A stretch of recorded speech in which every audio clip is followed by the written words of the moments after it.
Friends, veg biryani எப்படி வைக்கலான்னு பார்க்கலாங்க. அதுக்கு ஒரு 6-7 1/4 கிலோ பீன்ஸும் ஒரு 2 பெரிய சைஸ் இது கேரட்டும் கூட நல்லா பொடிசாக அரிஞ்சு வச்சுக்கிடுங்க. இதேமாதிரி அதை அரிஞ்சு வச்சு அதை நல்லா கழுவிட்டு ஒரு குக்கரில் சேர்த்துக்கோங்க. பட்டாணி இருந்தால் நீங்கள் பட்டாணியும் போட்டுக்கலாம். நான் பட்டாணி போல் பின்ன 2 கொத்தமல்லி தழை போட்டுக்கோங்க.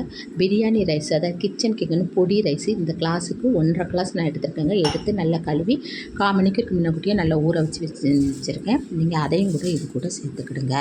சேர்த்துட்டு நான் இப்போ இதுக்கு 1.5 கிளாஸ் ரைஸ் எடுத்துக்கொண்டு 2 மடங்கு தண்ணி வைக்கணும். 3 கிளாஸ் தண்ணி வைக்கங்க.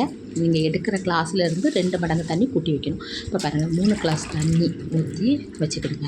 வச்சுட்டு அது கூட கொஞ்சோண்டு ஒரு 1/4 சிட்டிகை மஞ்சள் பொடி சேர்த்துக்குங்க.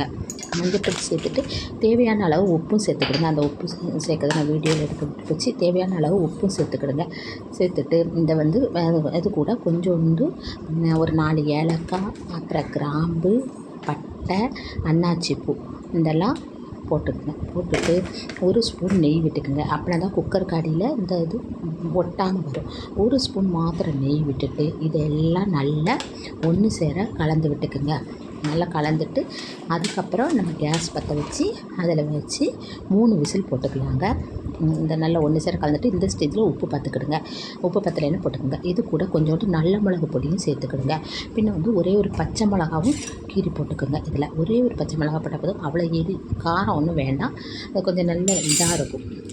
அதுக்கப்புறம் இது கேஸ் பற்ற வச்சு அதில் வச்சுட்டு அந்த தண்ணி நல்லா, அதாவது மேலே தண்ணி நல்லா கொதிக்கிற வரை குக்கரில் மூடி போட வேண்டாம். அது நல்லா கொதித்ததுக்கப்புறம் நீங்கள் குக்கரில் மூடி போட்டுக்கோங்க. மூடி போட்டுட்டு 3 விசில் வச்சுட்டு 3 விசில் கழிஞ்சோடனே கேஸை ஆஃப் பண்ணிடுங்க. அப்புறம் இங்கே பாருங்கள், 3 விசில் கழிஞ்சிடுச்சு. நான் இப்போ குக்கர் ஓப்பன் பண்ணுறேங்க. ப்ரெஷர்லாம் போனேன் பாருங்கள், எப்படி போலான்னு நல்லா வெஜ் பிரியாணி வந்திருக்குன்னு. அப்புறம் ஒரு கடாயில் கொஞ்சோண்டு நெய் விட்டு கொஞ்சம் முந்திரி பருப்பு, உங்கள்கிட்ட என்ன முந்திரி பருப்பு இருந்தாலும் சரி, சின்ன முந்திரி பருப்பு அது போட்டு நல்லா தாளிச்சிட்டு இந்த குக்கரில் இருக்க சோறை பிரியாணி அதில் அப்படியே தூக்கி மாற்றி நல்லா கிண்டி நெய்யெல்லாம் படுற மாதிரி நல்லா கிண்டி விட்டு அப்படியே வச்சுருந்தீங்கன்னா நல்லா பொலான்னு இருக்குங்க. இது போல் நீங்களும் செஞ்சு பாருங்கள். இந்த வீடியோ பிடிச்சிருந்தா லைக் பண்ணுங்கள், ஷேர்